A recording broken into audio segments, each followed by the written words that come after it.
Bonjour, j'étais ministre du Commerce quand le président m'a appelé au moment où il faisait le remaniement pour me dire « j'ai besoin de vous pour une mission spéciale » et j'ai pensé à vous. De votre projet, je pense que c'est bon de rappeler tout cela pour mieux saisir la portée des relations entre un grand pays, la Chine, j'ai failli dire qui est devenu un grand pays, et puis la Côte d'Ivoire, tout petit pays d'Afrique. Bon, je pense qu'il faut tenir compte de ce que nous-mêmes nous voulons, nous Ivoiriens.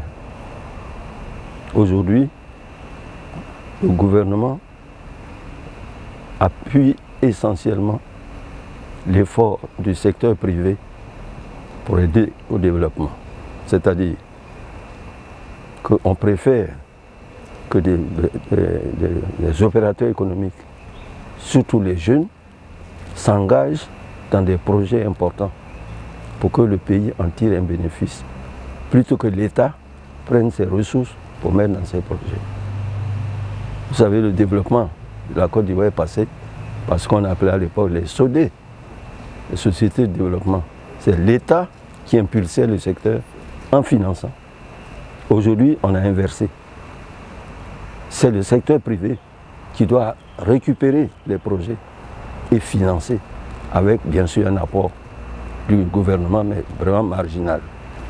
Et quand on dit le secteur privé, c'est le secteur privé ivoirien, le secteur privé chinois, le secteur privé américain, etc. Donc là, la foire est bien indiquée pour que tous ces jeunes entrepreneurs viennent voir ce qui est faisable. Parce qu'on peut même investir en Chine, vous savez. Aujourd'hui, les Chinois boivent du café, ils boivent du cacao, mais nous on a tenté des opérations quand on était là-bas. C'était difficile à l'époque. On a été bloqué parce que personne ne voulait que les équipements occidentaux aillent financer une opération en Chine au bénéfice d'un pays comme la Côte d'Ivoire. Mais aujourd'hui, on n'a plus besoin d'aller demander. On trouve tout sur le marché, vous-même qui êtes là, vous êtes au courant. Donc, on a besoin de ça, de ces jeunes qui peuvent investir ici comme là-bas.